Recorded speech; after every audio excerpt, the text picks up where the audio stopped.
Hello and welcome to day 5 of the 30-day Nature Connection Challenge for Nature Connected Neighbourhoods. And today we're getting into nature connection through the senses. So this is one of the pathways to nature connectedness, is using the senses. And I really wanted to focus on the sense of smell, actually, particularly today. And actually this is one you can do indoors or outdoors really easily. Outdoors really is particularly powerful with all nature connection, but it's something to explore indoors and outdoors. Actually, I'd invite you to try both and just see how the connection is, and just really experiment with it. Just get a sense of what the differences are, what the similarities are, how connected you feel. Just exploring scents in nature.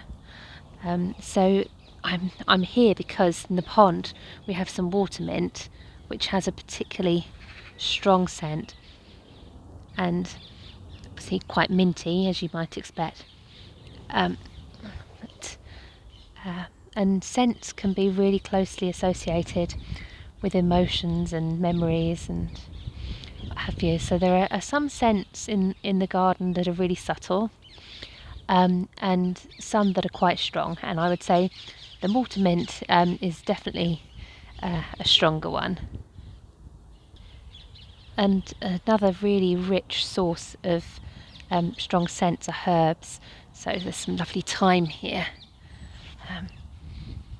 and some mint. Just rubbing that, and you can explore as well different ways to really notice the scent. Obviously, by going up close to flowers. There's a tendency maybe to try and really deeply inhale, and to try and smell that way, but that can be quite ineffective as a way of picking up scents. Sometimes it's that sort of lighter breathing will help just to pick up the scents. And it's maybe different parts of plants and things, also soil. Just smelling the soil. That's being a little bit careful where you go to, if you're handling the soil, if you know it's an area that dogs tend to frequent, then perhaps not so much there. But just finding places with lovely, fresh, dark, earthy soil. Similarly, you don't really want to be putting your hands in the soil in places where pesticides might have been used. It's a good idea just to wash your hands afterwards in all cases. But lovely, gorgeous soil, which is full of some very special microorganisms, including a bacterium. I think it's called Mycobacterium bacchae, which is associated with, I think, reducing levels of depression. There's also a scent that we have, we're particularly receptive to. It's known as petrichor, and it's that smell when it's just been raining, so there's kind of fresh rain on soil, and perhaps we're really sensitive to it because it's telling us that there's water. But lots of people report absolutely loving that smell.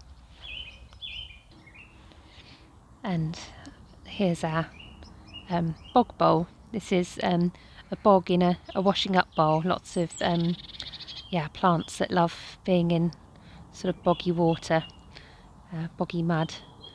And I can't really talk about connecting with nature through the senses without mentioning this lovely song thrush who's been singing away, trying out all those different sort of phrases of songs, as song thrushes do.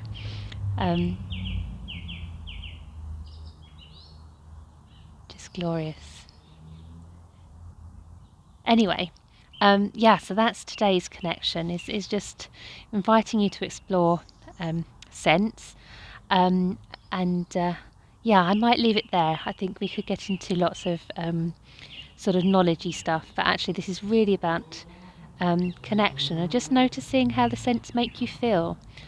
And yeah, getting childlike with it, I'd really recommend just letting your inner child or your actual children as well just explore those garden and kitchen scents.